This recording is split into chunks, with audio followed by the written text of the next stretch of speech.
The book of Psalms is one of the most beloved books in the Bible. It's also one of the most misunderstood. Most people picture serene praise songs.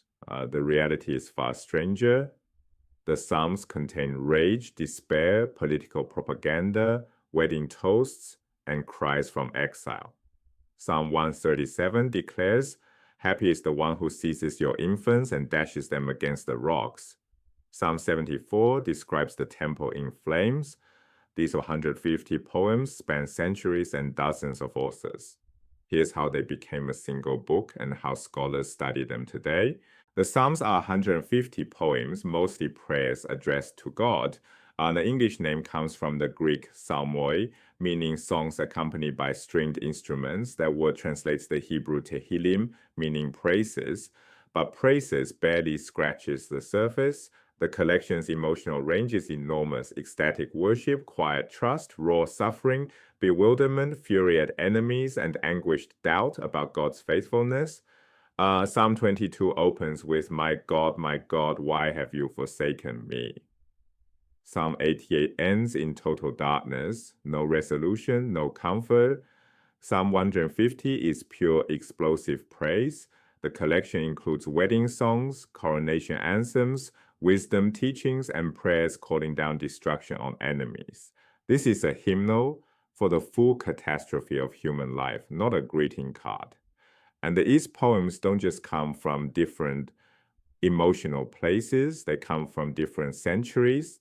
Individual psalms span many centuries, even though the full collection was compiled in the post-exilic period around the 5th to 4th century BCE. The internal evidence is clear. Some psalms presuppose a living Davidic monarchy. Coronation psalms celebrate a king's enthronement. Psalm 45 is a royal wedding song for a king marrying a bride from Tyre, a text that only makes sense when kings still ruled in Jerusalem. Other psalms come from much later. Psalm 74 laments the temple's destruction. They burned your sanctuary to the ground. Psalm 137, by the rivers of Babylon, there we sat and wept, was written from exile. The Psalter is an anthology spanning Israel's entire history, from the united monarchy around 1000 BCE through the divided kingdom and the Babylonian exile beginning in 586 to the post-exilic period when editors assembled the final collection. Half a millennium of religious expression gathered into one book. Centuries of poetry ended up in one book through careful editorial work. The Psalter divides into 5 books, each ending with a doxology, a short hymn of praise marking the boundary. Book 1, Psalms 1 through 41. Book 2, 42 through 72. Book 3, 73 through 89. Book 4, 90 through 106. Book 5, 17 through 150. 2 details matter. Book 2 ends with a postscript. The prayers of David, son of Jesse, are ended, evidence of a smaller Davidic collection before the full Psalter. And Book 5 shows the greatest textual variation at Qumran. It was the last section finalized. An anthology compiled over centuries raises the question of authorship. Tradition credits David, and 73 of 150 psalms carry his name in the superscription, the heading above each psalm that may include author attribution, musical instructions, or occasion, but the text itself names other authors. Psalm 72 is attributed to Solomon, Psalm 90 to Moses, 12 psalms belong to Asaph, a temple musician, 11 to the sons of Korah, a priestly guild. 49 psalms have no attribution at all. David's name covers less than half the collection, and even those attributions are more complicated than they appear. The Hebrew particle le before David's name is grammatically ambiguous. It can mean by David, for David, about David, or belonging to the Davidic collection. It does not straightforwardly mean authored by. Scholars have demonstrated that superscriptions were often added by later editors, not the original poets, so Davidic may best be understood as produced under the patronage of the House of David, the royal collection, not personal compositions.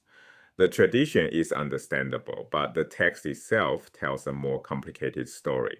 Superscriptions preserve more than authorship claims. Some reveal how psalms were used. Psalms 120 through 134 all carry the title, A Song of Ascents. These were likely sung by pilgrims traveling to Jerusalem for festivals. Jerusalem sits on a ridge, and approaching from any direction means climbing. Psalm 122 captures the mood. I rejoiced with those who said to me, "Let us go to the house of the Lord." The title preserves the original liturgical function. The question of how psalms were used drove a revolution in 20th century scholarship. Hermann Gunkel and Sigmund Mowinckel pioneered form criticism, a method for classifying psalms by genre and reconstructing their original worship settings. The process has 3 steps. First, examine the literary form, structure, vocabulary, rhetorical patterns.